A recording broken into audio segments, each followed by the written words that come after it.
Olá, sejam todos muito bem-vindos a mais um episódio do Território em Transição. O nosso espaço de resenha, de debate, de uma forma suave, mas profunda.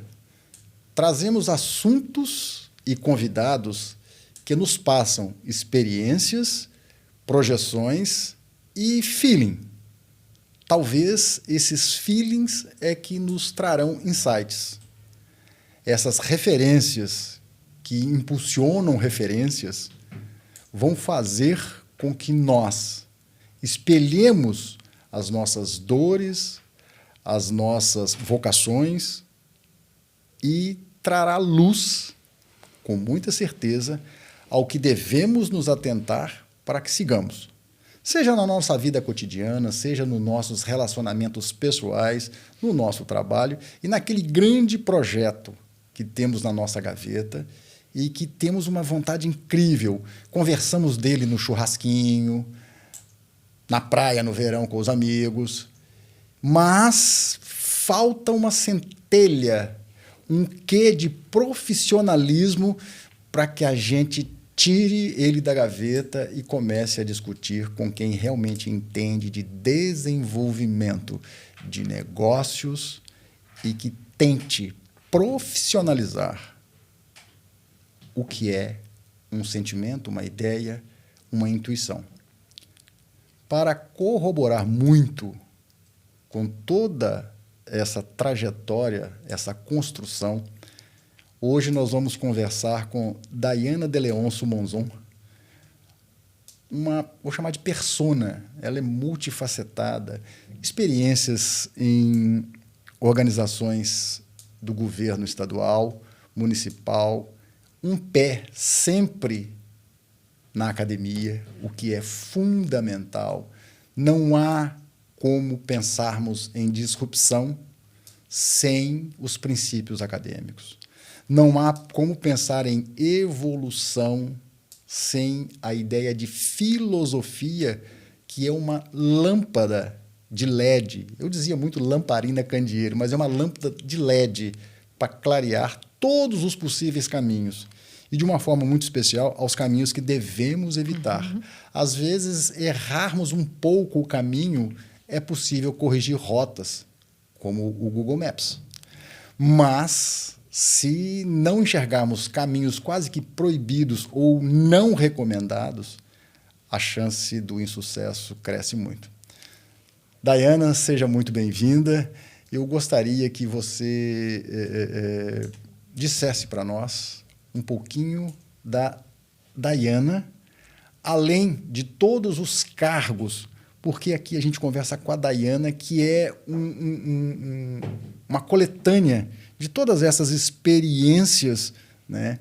E que é uma pessoa como uma outra pessoa que se capacitou, mas ouvir a Daiana, porque existem muitas Daianas, não é verdade, que podem e devem pegar esses seus projetos e se envolver com o desenvolvimento territorial, que eu penso que é a grande energia que te impulsiona e te move. Exatamente. É um prazer receber esse convite, é um prazer estar aqui com vocês. E eu sou a Daiana, né? Hoje eu tenho 39 anos e desde pequena eu fui muito inquieta e curiosa. É isso que a minha mãe sempre diz. Ela disse que eu era uma criança hiperativa e que eu precisava buscar o porquê de todas as coisas. Isso muito demonstra o que, né, veio no futuro adiante. Hoje, eu sou filha do Gerson e da Leda. Olha né? só. Os dois meus pais ainda são vivos. Tenho um bênção. irmão mais novo, que é o Tiago, né, que é jogador de futebol profissional e que também escolheu uma profissão bem resiliente. Então, eu tenho muito orgulho, né, da profissão que ele escolheu. Eu digo para ele sempre que eu fui para a linha mais acadêmica, ele foi para a linha mais, né, mais de esporte, porque meu pai era jogador de futebol, então ele acabou, né, levando o legado do pai adiante. E ele hoje joga no exterior e ele é uma pessoa muito resiliente. Então, assim, a resiliência dele, com certeza eu também tenho, mas ela é com outro foco, né? E eu parabenizo ele por isso. Então, eu tenho muito orgulho de ser irmã dele. Ele é meu irmão mais novo, né? Nós temos 5 anos de diferença. Eu não sabia dessa nuance desse seu irmão. Sim. Você tem mais um irmão, não é isso? Tenho mais um irmão mais novo. E imagine um atleta de um esporte coletivo. Né? Diferentemente de um tenista, que ele recebe a bola, então ele pensa muito em fração de milésimos de segundo, enquanto a bola vem para ele, ele fica raciocinando aquilo tudo. E ele joga, enfim, com a quadra. Agora, um esporte coletivo, a resiliência... Muito. Nossa, seja no vôlei, seja no basquete, esporte coletivo, né? Não depende de um. Não depende de todos. Um, e ele é centroavante. Então, ele depende do todo. Exato. Senão ele não consegue cumprir a função dele. Essa visão, né, vem muito dentro dessa nossa temática de engajamento. Entende? Começa aquela história, né? A primeira coisa de engajamento é tipo assim, o que eu estou fazendo está agradando? Né? Porque se não começar a agradar as pessoas que estão do meu lado, dificilmente isso vai explodir além de dentro de casa. Exatamente. Não é verdade? Mas muito interessante essa relação, né? E que vocês, de uma certa forma, como é que é o nome do seu irmão? Tiago. Você e o Tiago, elas foram, de alguma forma, né, permitida ser cultuada. Porque a criança, em tese, ela já é muito, por essência, a criança, né, o descobridor dos 7 mares. Mas por quê? Porque às vezes chega, 2, 3 anos, chega a ser um pouco irritante. Mas aquele monte de W e alguns Hs, que a gente fala os 5, 6 W, 2 Hs, é exatamente isso que a gente deve trazer. Ou seja, a gente já foi assim, filho, veste o casaco. Por quê? Porque ele está feio. Mas por quê? Esse tipo de mente investigativa está na raiz de todo o grande feito e toda a grande ideia. Exatamente. Eu acho que na nossa época de infância, a gente foi criado para a rua, né? Para fora da barra da saia da mãe. Então, nós vivíamos numa casa onde, na rua de baixo, era uma rua sem saída, e nós jogávamos taco e futebol e vôlei na rua com os vizinhos todos até as 9 da noite. Né? Eu vinha da escola, quando eu estava na pré-escola, a minha vizinha do lado, que estava na primeira série, me pegava na pré-escola, a gente voltava caminhando para casa. E o trecho era longe, assim. Então, é uma realidade que hoje os nossos filhos não vivem no mundo que nós estamos inseridos.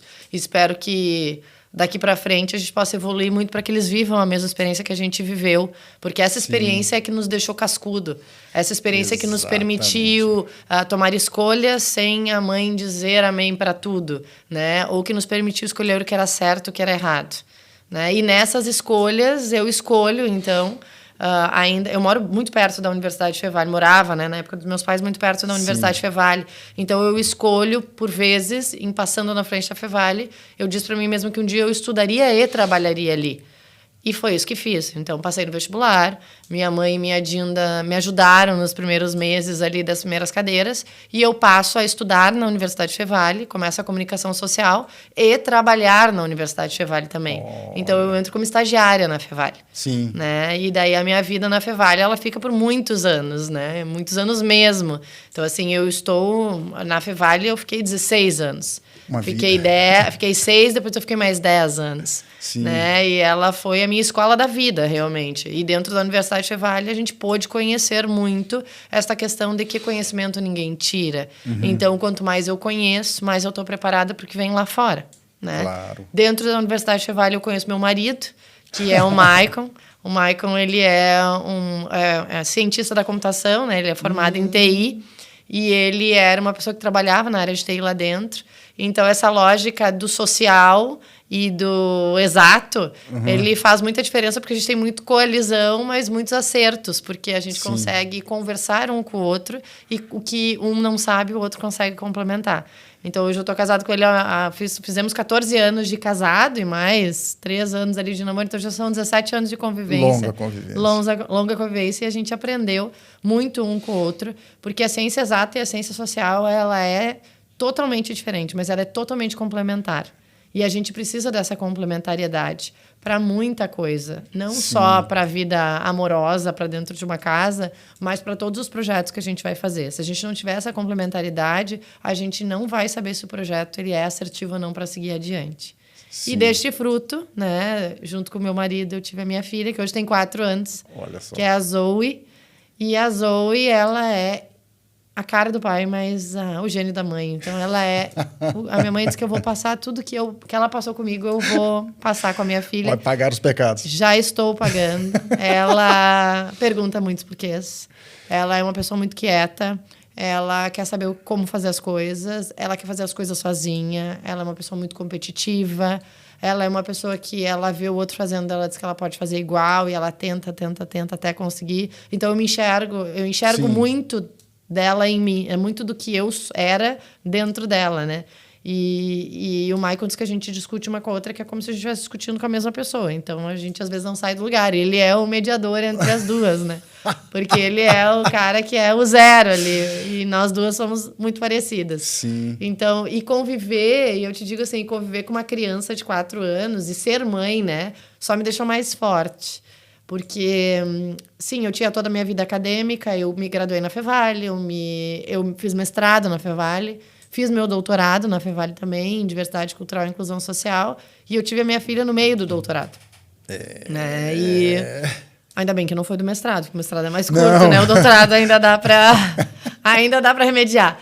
E tive minha filha no meio do doutorado. Só que a minha filha é uma menina que eu tive uma gestação muito complicada. Ela nasceu com 31 semanas, ela ficou 43 dias na UTI NEL, então eu fui mãe de NEL. E depois de ser mãe, né? Porque quando a gente está grávida, a gente ainda não é mãe, né? Se nasce uma mãe quando nasce uma criança, né?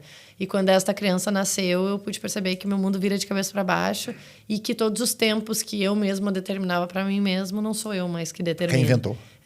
Então eu preciso me adaptar a isso e entender que o tempo não é meu. O tempo ou é do cara lá de cima ou é das pessoas que estão nos circulando, né? Claro. E ser mãe me preparou para poder trabalhar com gestão de pessoas e com gestão de projetos, né? Sim. Hoje, além de ser extremamente realizada com meu marido e com a minha filha, eu ainda estou, né, como secretária de Desenvolvimento Econômico e Inovação da Prefeitura de Novo Hamburgo, contribuindo mais para a área pública, por mais que já tenha contribuído lá, né, em 2011, volto a contribuir agora em 2025, mas eu estou gerindo equipes. E a gestão de equipes, ela é uma questão que precisa de uma atenção muito grande.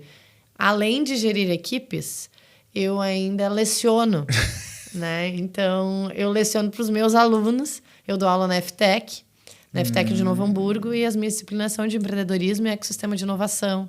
Então, eu começo falando para eles sobre o perfil empreendedor, sobre o quanto a inovação, a boa ideia na gaveta não vale a pena. Se ela ser uma boa ideia dentro da gaveta, ela não é inovação. Sim. E inovação tem que ser nota fiscal a ser emitida. Se ela não for emitida, ela não é inovação, ela não vai sair do papel. E eles são alunos de primeiro semestre e eles são de diversos cursos. Tem aula, tem direito, tem processos gerenciais, tem administração, tem marketing, tem recursos humanos. Então, eles não entendem nada sobre empreendedorismo e inovação. E a gente começa do beabá e enxergar a evolução deles até a 20ª aula é riquíssimo. Porque hoje eu chego nele, prof. Mas qual é o lema, gente? A nota fiscal sendo emitida, é isso aí. Nesse gancho, 2 coisas muito interessantes. Sou, né? Professor alfabetizador, eu alfabetizei.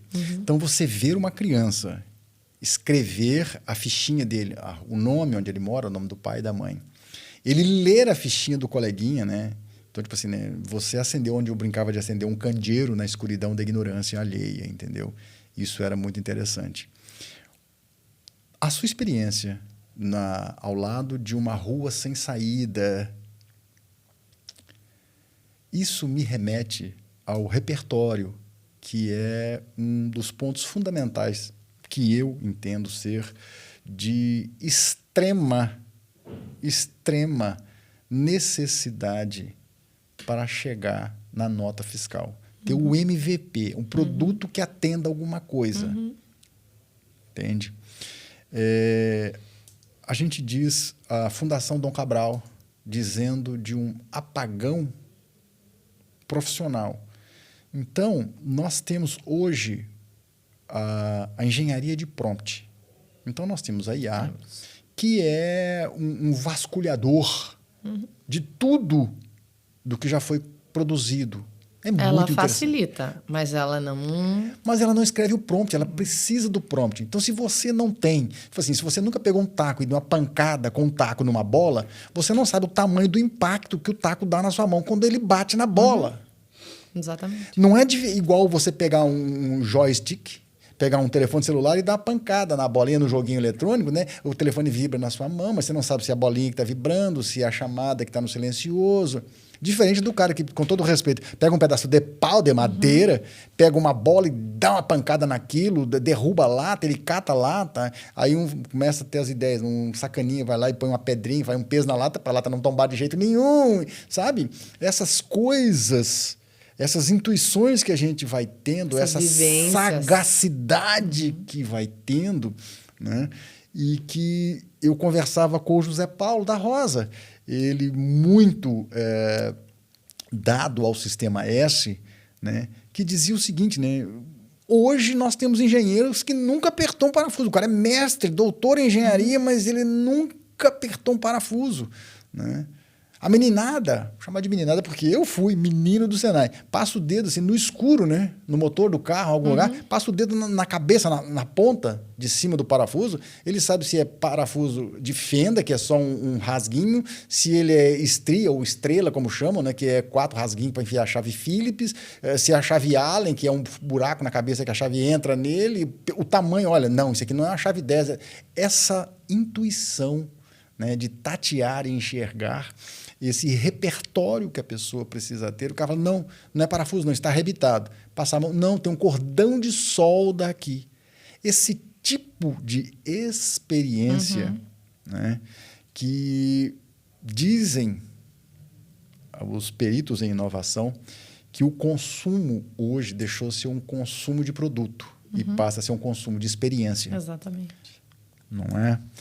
Mas nós estamos negando de alguma forma, a questão não é procurar culpado, a questão é tentar criar novos ambientes ou reviver ambientes passados que permitiam que nós criássemos essas experiências, né? O tato, a gente tocava nas coisas, né? E tinha uma brincadeira, não pega, né? A figurinha não era digital, a gente era no bafo, virava... Virava minha filha. Exatamente. Era bafo, filha. Daí meu marido disse, mas ela nem sabe o que é isso. Eu disse, sim, mas a gente pode ensinar para ela o que é isso, porque a gente viveu isso quando a gente era pequeno. Então... E as coisas voltam, né? Olha as figurinhas agora da Copa, olha os tazos. Agora tem, né, bistec, por exemplo, no mercado. Eles dão aqueles tazos que antigamente a gente tinha, sabe? Só que agora os tazos, dentro dos tazos, tem uma figurinha de pedra, papel e tesoura.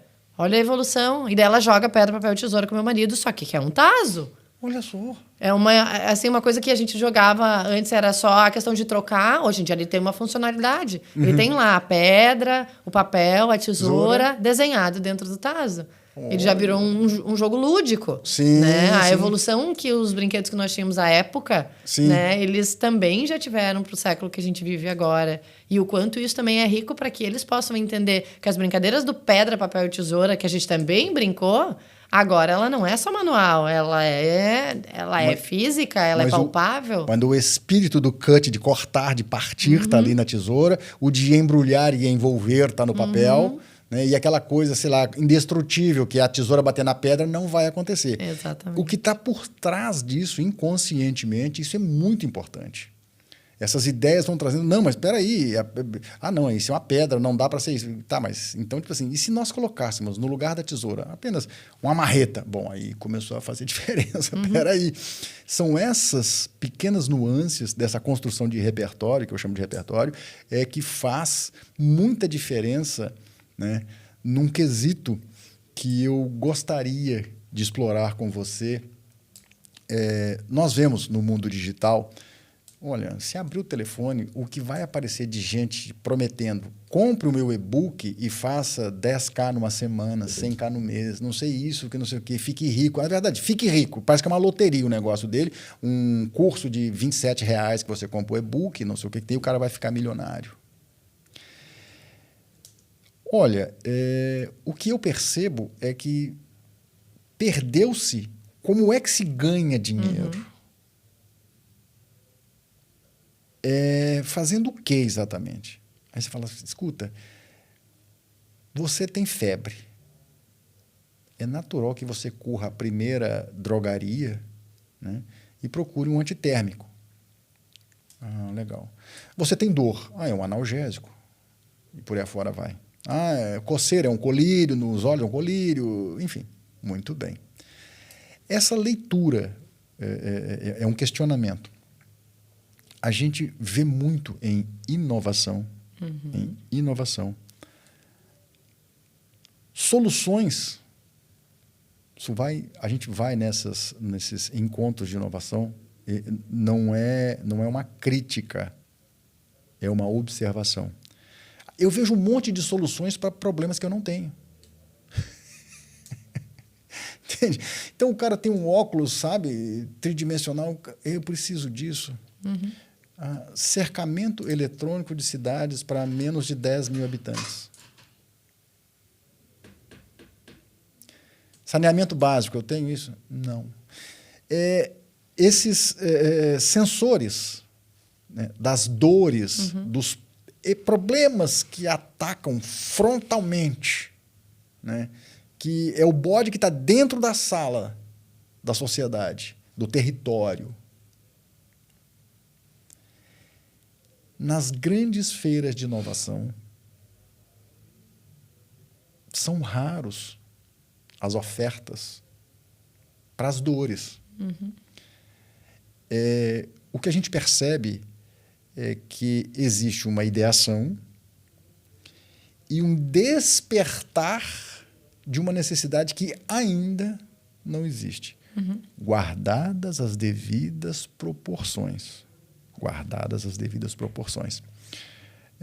Parecido com o consumo de álcool e qualquer outra dependência. Os smartphones, quantas gerações de nós viveu sem ele? Hoje, se cai o WhatsApp, meu Deus do céu. Se cai a internet, já foi. E hoje, o que a gente percebe, né?